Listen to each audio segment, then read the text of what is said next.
Welcome, readers. Today we're going to be spending some time analyzing some reading conversations. And the reason we're going to be doing that is because in the process of figuring out, was this a great conversation or was this a not so great conversation where no one is going to enhance their reading strategies? In the middle of doing that, you actually learn how to have great conversations on your own. So today, first, before we practice it, you need to know what it looks like and what it sounds like. This is a perfect anchor chart that gives me some guidelines for what a great reading conversation would look like between partners. The first bullet point says the listener gets the speaker saying more and more. So that means if in the conversation you are being the listener and your partner is being the speaker, when they're done, you might say something like, "Oh, do you have an example of that?" Or, "Can you say more about that?" Or, "And then what happened?" Another quality of a great conversation is that the conversation stays for a while on interesting or important things. If your friend is talking about something that they're interested in, you continue to ask questions, you continue to comment, you continue to learn more. Next bullet point says the speaker talks about big, important stuff and specific, concrete details. We're not just going to gloss over things that happened in our book. We're going to go deep and we're going to talk about main ideas. The conversation ends up going back and forth. That means even though at some point one person is playing the role of listener and the other is playing the speaker, eventually those should flip. And now the speaker should be listening and asking some deeper questions. New ideas come up that maybe, just maybe, encourage you to do even more research and learning on your topic. In a text talk, the text is cited and the talk stays close to the text.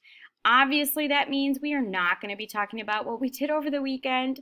We are not going to be talking about our favorite fairy tale. That doesn't have anything to do with our great conversation about our nonfiction texts. Now, you're about to see Mrs. Hennis and I have a great reading conversation about a part from your Gorillas book. So listen and watch to see, out of all of these ideas of how to have a great conversation with your reading partner, which ones showed up in our great conversation. Then you'll have a chance to listen to a few more reading conversations that Mrs. Hennis and I had and decide, is this a great conversation or a not great conversation? First, you'll answer yes or no on your quiz, and then you'll have to explain your reasoning. Good luck! Okay, friends, listen to this text about gorillas that Mrs. Hennis and I are going to discuss. A giant appetite. Gorillas spend about a third of their day eating. An adult male will eat up to 45 pounds, which is the same as 20 kilograms of food each day. That is about the weight of a 6-year-old child. Gorillas eat so much in order to get all the nutrients their large bodies need.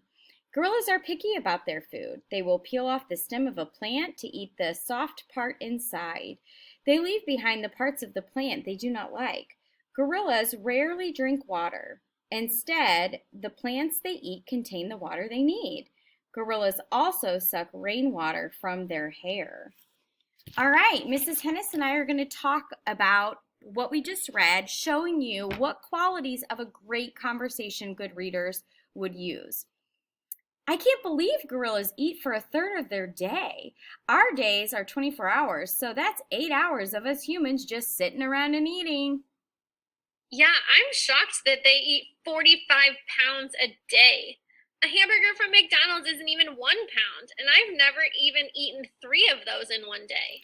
Which reminds me of how people sometimes say I'm picky because I don't eat meat, but so are gorillas. When I heard they peel off part of a plant to eat the soft inside, I thought of monkeys liking bananas. Do you think that that's a plant that gorillas peel before they eat? Maybe. What other plants do you think they'd peel? Well, I'm not sure, but I'd start by learning what kinds of plants grow in the lowlands, in the tropical forest, and the mountains, since those are their habitats.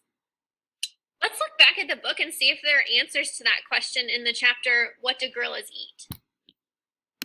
Hey friends, let's take a look at our anchor chart that lists all of the qualities of great conversations and try to think back and see how many of these did Mrs. Hennis and I do during our great conversation about how gorillas eat.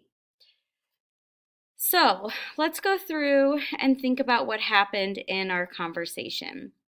The first thing that jumps out at me is I definitely noticed that the conversation ends up going back and forth between Mrs. Hennis and I. Neither one of us did all of the listening and all of the speaking. We went back and forth, and the key idea is that our thoughts were connected to each other. I didn't just start talking about random gorilla facts. We built off of what each other was saying. That is called listening to understand versus listening to respond. When you listen to understand, it means you're taking in what the other person is thinking before you think about what you're going to say back. It's important for our brave spaces in social studies, but also for our reading conversations. The other thing I noticed is that we did stay a while on the topic of how gorillas eat because that was interesting to us and we kept making connections with it. I also wanted to add that when I was describing to Mrs. Hennis how gorillas peel off the tough part of a plant to get to the soft part on the inside, and that reminded me of monkeys eating bananas. Mrs. Hennis said, "Oh, what other kinds of plants do you think they might do that to?" Getting me to say more and more, which actually caused us to come up with a new idea because I didn't already know the answer to that. I did say, however, well, maybe let's start by looking at their habitats. Once I know their habitats, I can see what kinds of plants grow in there. And Mrs. Hennis had a great idea to return back to the text. Right here, stay close to the text to see if the book could answer it for me, to see if the book had any more information on other kinds of plants that they might eat. Now it's your turn to listen to 2 more conversations that Mrs. Hennis and I had and decide, yes, this is a great conversation, or no, this is not a great conversation. Besides answering yes or no, you must also give us a reason for your answer. Each question on the It's Learning quiz is worth 2, and if you only answer yes or no, you can't get both points. Good luck!